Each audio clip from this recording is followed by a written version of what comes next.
देश भर में वोटर लिस्ट के शुद्धिकरण और अपडेशन के लिए स्पेशल इंटेंसिव रिवीजन की तैयारी को लेकर निर्वाचन आयोग की आज से 2 दिन की बैठक हो रही है। इस बैठक में सभी राज्यों और केंद्र शासित प्रदेशों के मुख्य निर्वाचन अधिकारी हिस्सा ले रहे हैं।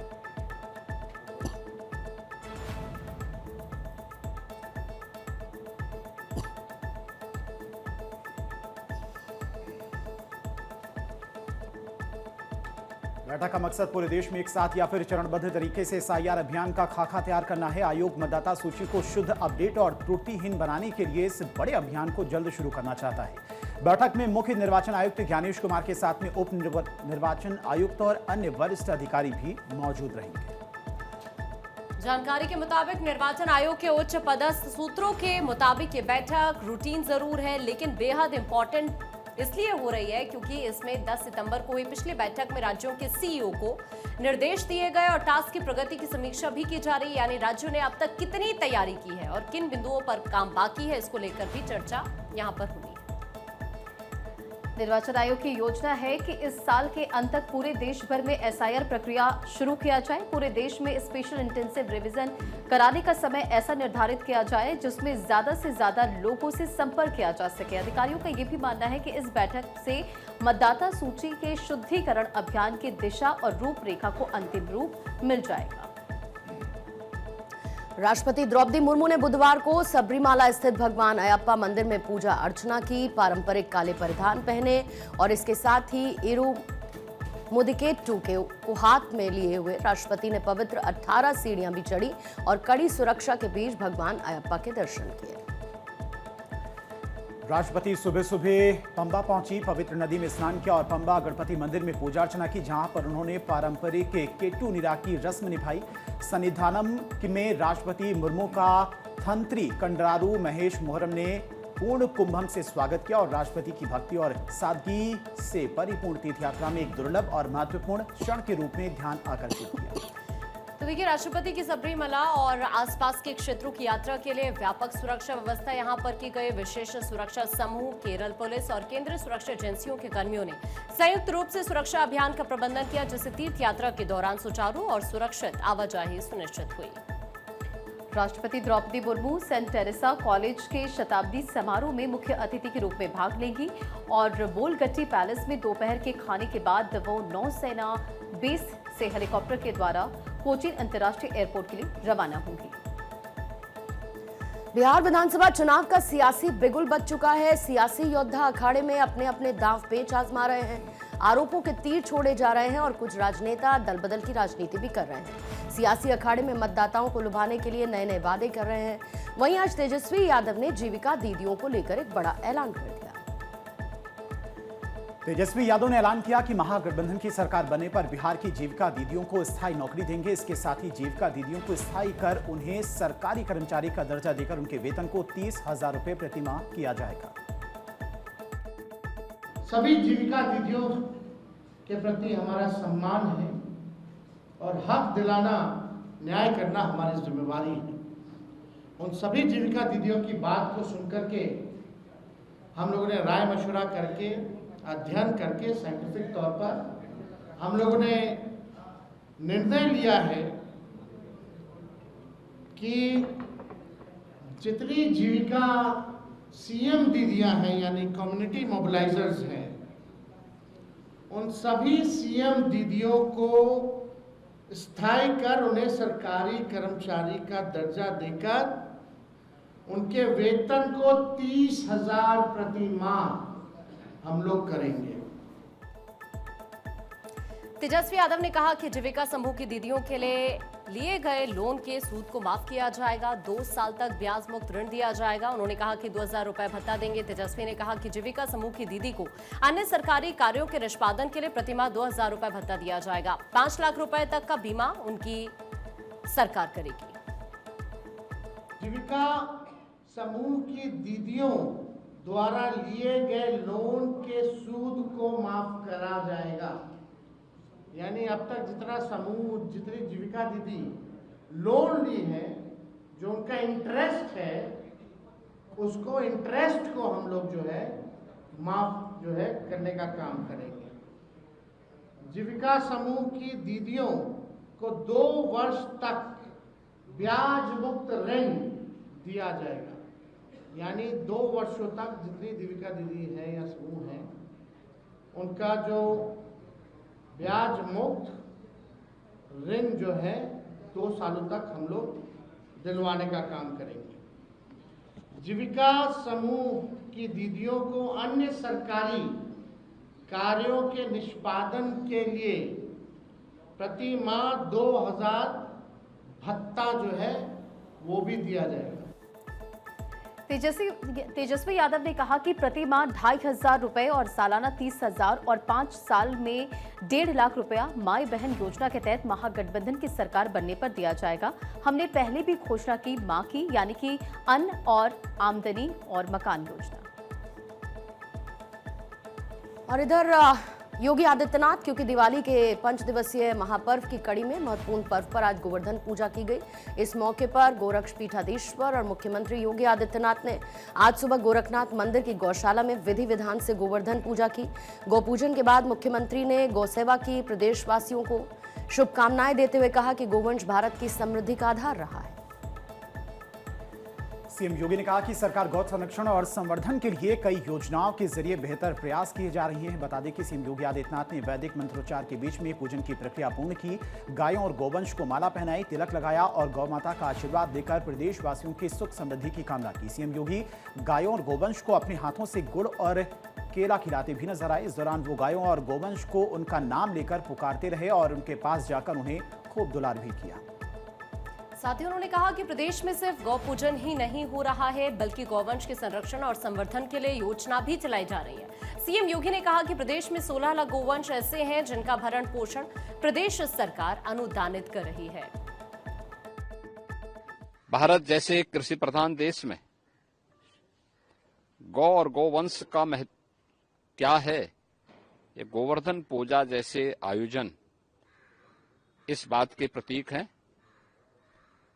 और दीपावली जैसे महापर्व के साथ इस आयोजन को जोड़ करके इसकी महत्ता को और भी प्रभावी बनाया गया है।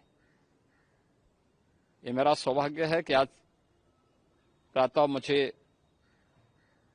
गौ पूजन करने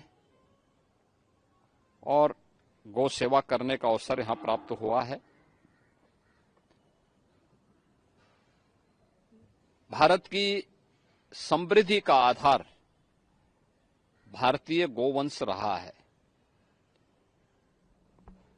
आज भी आदरणीय प्रधानमंत्री जी की प्रेरणा से देश में गोवर्धन योजना के अंतर्गत गाय के गोबर से बायो कंपोस्ट बनाने और इथेनॉल बनाने के जो अभिनव कार्यक्रम प्रारंभ हुए हैं, ये गोवंश के संरक्षण और उनके संवर्धन में एक बड़ी भूमिका का निर्वहन कर रहे हैं। इतना ही नहीं, सीएम योगी आदित्यनाथ ने गोरखपुर में जनता दर्शन भी लगाया। जनता दर्शन में आए लोगों की समस्याएं भी वो सुनते नजर आए।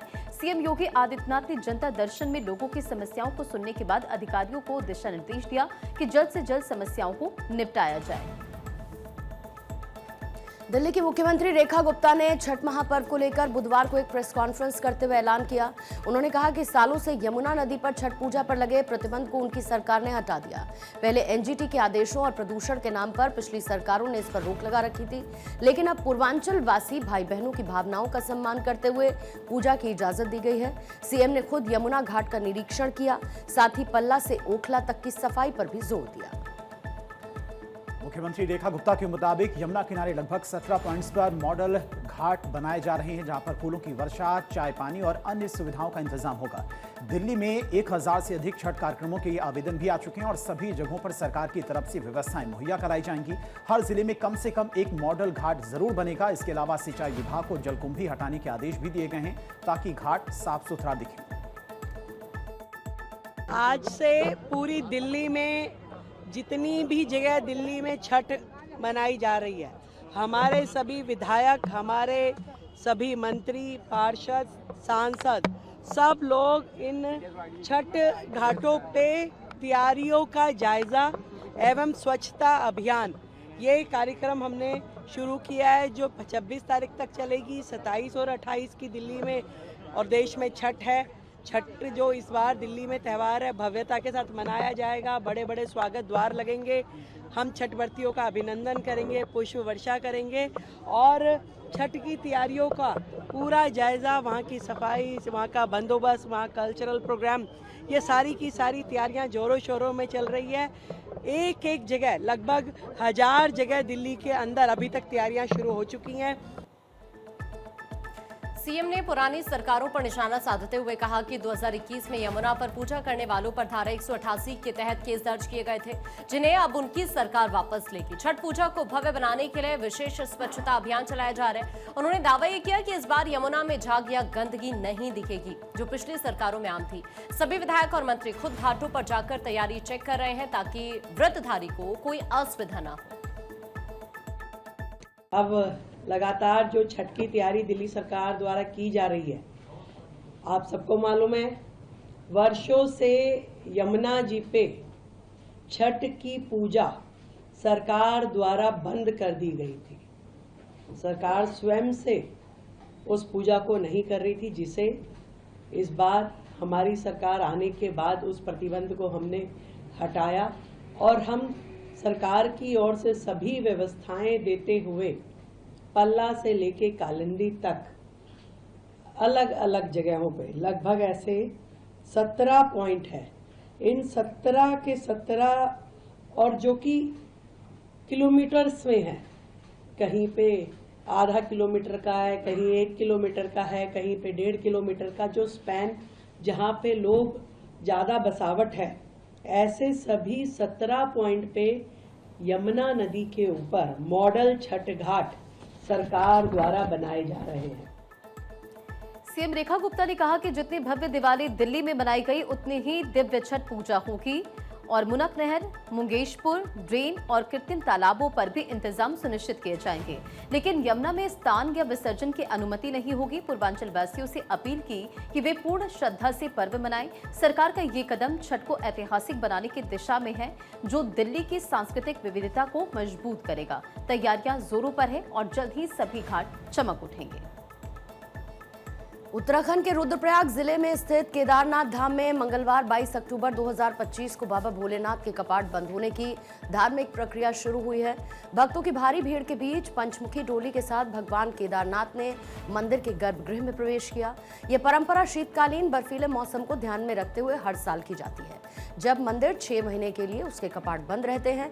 बद्री केदार मंदिर समिति के मुताबिक इस साल रिकॉर्ड संख्या में श्रद्धालु दर्शन के लिए पहुंचे, जिसके बाद धाम में उत्साह था। प्रक्रिया की शुरुआत रविवार से ही भकुंड भैरव की आज्ञा लेने के साथ में हुई, जहां पर गर्भगृह से स्वयंभू लिंग के ऊपर स्थापित सोने का छत्र और कलश उतार दिया गया। सोमवार से भगवान की बिना श्रृंगार वाली आरती शुरू हो चुकी है। आज पंचमुखी डोली का मंदिर प्रवेश एक प्रमुख अनुष्ठान था, जिसमें पंडितों ने विधि विधान से पूजा अर्चना की। कल यानी कि 23 अक्टूबर को भाई दूज के पावन अवसर पर सुबह 8:30 बजे समाधि पूजा के बाद मुख्य कपाट बंद कर दिए जाएंगे। इसके बाद डोली शीतकालीन गद्य स्थल ओंकारेश्वर मंदिर ऊखी मठ के लिए रवाना होगी। कपाट बंदी से पहले केदारनाथ धाम में विशेष सफाई सजावट का कार्य चल रहा है। श्रद्धालुओं ने अंतिम दर्शन के लिए हेलीकॉप्टर और पैदल मार्गों का सहारा लिया, जिससे रास्तों पर जाम जैसी स्थिति बनी। समिति अध्यक्ष हेमंत द्विवेदी ने बताया कि सभी तैयारी पूरी है और भैरवनाथ जी मंदिर की रक्षा करेंगे। इस साल अक्षय तृतीया पर 2 मई को कपाट खोले गए थे, जो अब शीतकालीन विराम के लिए बंद हो रहे हैं। भक्तों से अपील भी की गई है कि वो शेष समय में दर्शन करें और नियमों का भी पालन करें। कपाट बंद होने के बाद भगवान केदारनाथ की पूजा ऊखीमठ में जारी रहेगी, जहां अगले साल महाशिवरात्रि पर फिर से कपाट खुलने की घोषणा होगी। ये प्रक्रिया न केवल धार्मिक महत्व रखती है, बल्कि पर्यावरण संरक्षण और यात्रियों की सुरक्षा के लिए भी जरूरी है। चारधाम यात्रा 2025 का समापन धीरे धीरे हो रहा है, जिसमें गंगोत्री यमुनोत्री के कपाट पहले ही बंद हो चुके हैं। श्रद्धालु इसे बाबा की विदाई के रूप में मानते हैं, जो आस्था और भक्ति का प्रतीक है। समिति ने अंतिम दिनों में विशेष व्यवस्थाएं सुनिश्चित की है, ताकि कोई असुविधा लोगों को ना हो।